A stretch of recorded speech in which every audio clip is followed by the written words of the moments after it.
Fala pessoal, como é que vocês estão? Bem, eu recebi a missão de gravar aqui uma videoaula curta e bem objetiva sobre as peculiaridades do Distrito Federal na Constituição Federal e na jurisprudência do Supremo Tribunal Federal.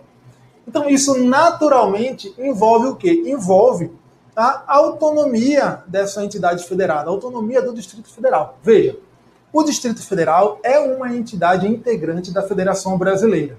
Quando a gente fala que determinada entidade integra a Federação Brasileira, isso significa o quê? O que isso traz implicitamente? Traz que aquela entidade é dotada de autonomia. Tá? Então, uma entidade federativa, ela é naturalmente dotada de autonomia. O que significa autonomia? Significa a liberdade, um campo de liberdade para atuar, para decidir, para tomar decisões dentro dos limites de competência permitidos pela Constituição Federal. Tá? Então, ser autônomo é isso, é ter competências dadas pela Constituição Federal e poder livremente atuar dentro daqueles limites. Uma entidade federativa não pode invadir o campo de competências de outra entidade federativa. Por quê? Porque isso fere a autonomia dessa outra entidade federativa. Tá? Bem, então o Distrito Federal é uma entidade que integra a federação ao lado da União dos Estados e dos municípios e é autônoma. Agora, qual é a grande questão em relação ao Distrito Federal? É que ele, especificamente ele, na federação, ele tem a sua autonomia parcialmente tutelada. E ela é parcialmente tutelada pela União. E por que isso? Porque o Distrito Federal tem a missão de abrigar Brasília. E Brasília é a capital da República. Olha só, artigo 18, parágrafo 1º. Brasília é a capital federal. Como o Distrito Federal abriga Brasília, ele acaba tendo sua autonomia parcialmente tutelada pela União. E o que significa ter a autonomia parcialmente tutelada pela União? Significa que em algumas questões, em algumas matérias, o Distrito Federal vai receber ajuda da União. Ou seja, em determinadas matérias que são de interesse do Distrito Federal, quem vai atuar é a União. A competência para desempenhar aquelas atribuições será da União e não do próprio Distrito Federal. Tá bom? Bem, essa missão do Distrito Federal em relação a Brasília, essa missão especial dele em relação a Brasília, fica clara, inclusive, na própria lei orgânica do Distrito Federal, tá? Que fala o seguinte, artigo 6º, primeiro, Brasília, capital da República Federativa do Brasil, é a sede do governo do Distrito Federal. Tá?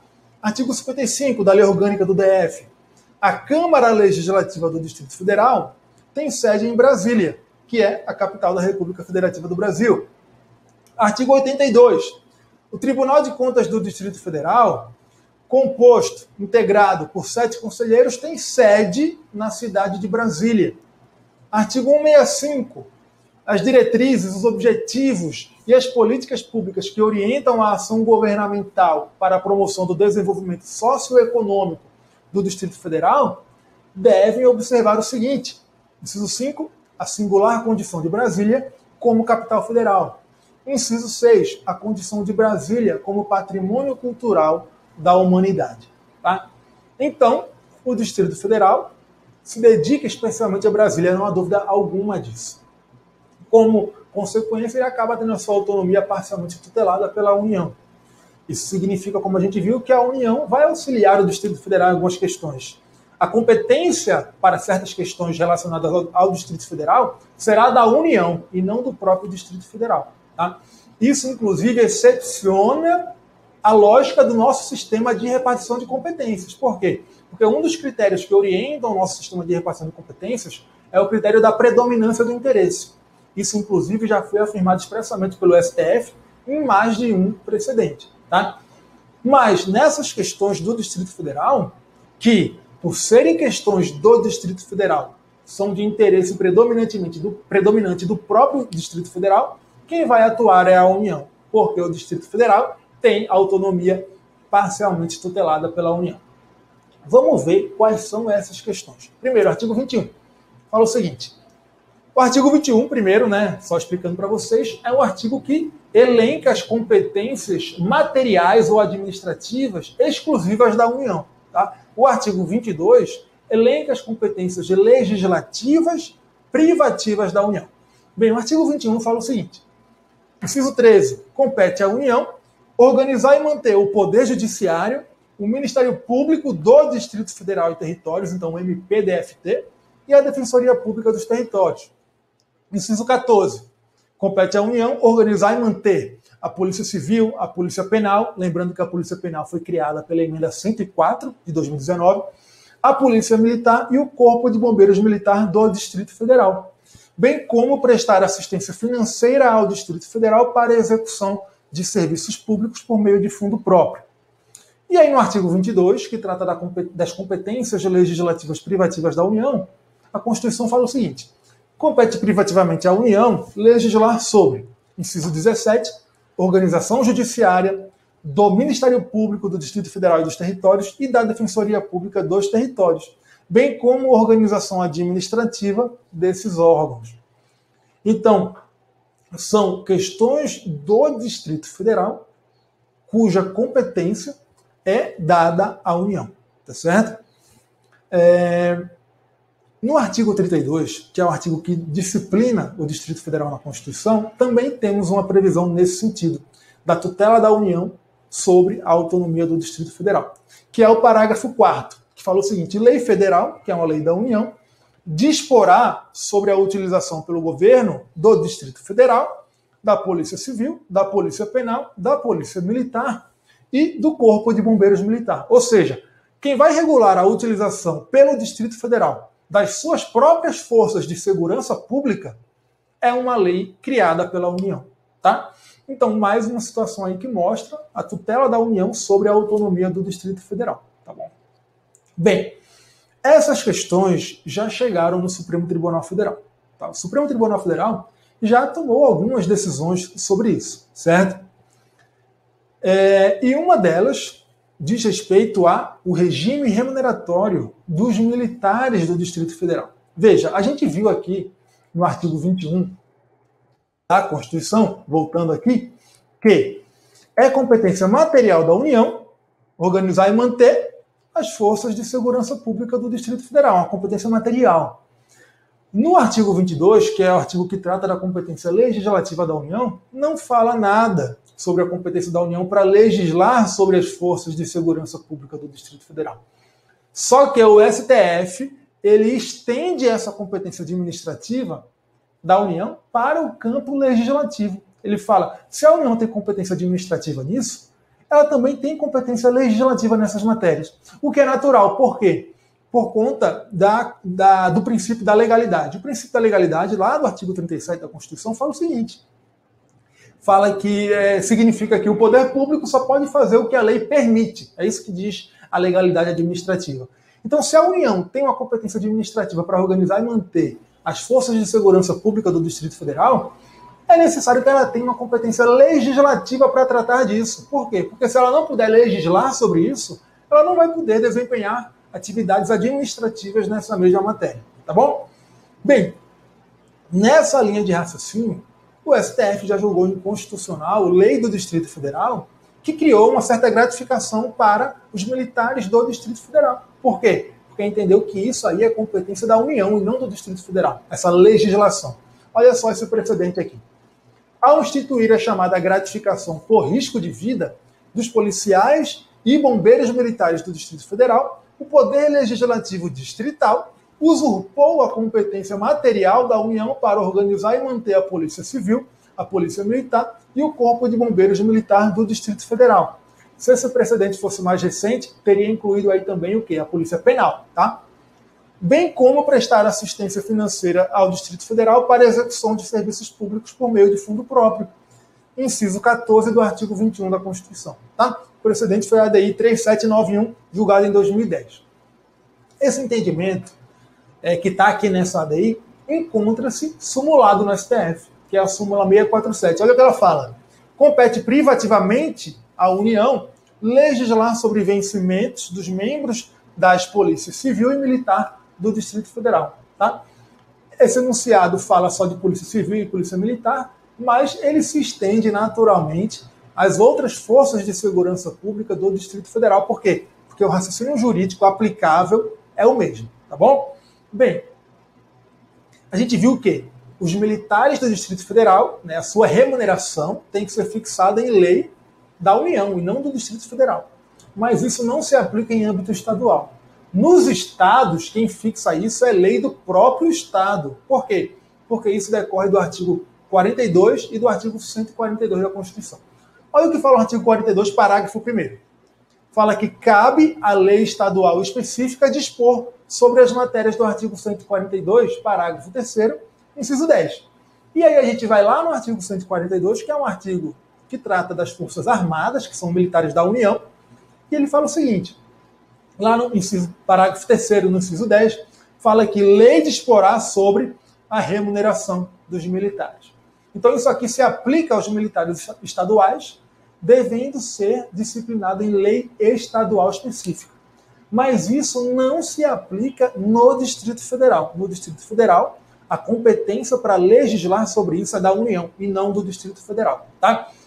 E o Supremo Tribunal Federal falou exatamente isso expressamente já em um precedente de repercussão geral. Olha só, os artigos 42, parágrafo 1º, 142, parágrafo 3º, inciso 10 da Constituição Federal não se aplicam ao Distrito Federal, cujas Polícia Civil e Militar e Corpo de Bombeiros Militar, lembrando que se fosse mais recente o precedente, também teria referência aí à Polícia Penal do Distrito Federal, por disposição do artigo 21, inciso 14 da Constituição, são organizadas e mantidas pela União, a quem compete privativamente legislar sobre o vencimento dos integrantes de seus respectivos quadros. Então, remuneração de militar do Distrito Federal, das Forças de Segurança Pública do Distrito Federal, é tema de competência legislativa da União, tá? Não do Distrito Federal. Agora, embora seja uma competência da União legislar sobre isso, né, e também seja da competência da União legislar sobre a remuneração dos militares da União, que são os militares das Forças Armadas, não existe direito de equiparação remuneratória entre militares do Distrito Federal e militares das Forças Armadas. E isso aí é o que diz a tese que foi fixada justamente nessa repercussão geral aqui, a 806. Olha só o que fala a tese. É vedada, é proibida, a equiparação remuneratória entre militares das Forças Armadas e policiais e bombeiros militares do Distrito Federal, visto que a Constituição, no seu artigo 37, inciso 13, ela proíbe, né, a vinculação ou equiparação de quaisquer espécies remuneratórias no âmbito do serviço público. Beleza? Muita atenção a esse tema de repercussão geral, tem uma grande cara aí de questão de prova. Tá? Agora, a jurisprudência da União não se limita à questão remuneratória dos militares do Distrito Federal. Ela, na verdade, entende que não só a remuneração, mas todo o regime jurídico dos militares do Distrito Federal é um tema de competência legislativa da União e não do próprio Distrito Federal. Tá? Olha só o que fala aqui esse precedente. A lei distrital impugnada, que era a Lei 709 de 94, é inconstitucional, visto que dispõe sobre matéria de competência exclusiva da União. Tecnicamente, ele quis falar aqui de competência privativa, mas falou exclusiva. Tá? O texto normativo atacado diz respeito à promoção de ex-componentes da Polícia Militar e do Corpo de Bombeiros Militar do Distrito Federal.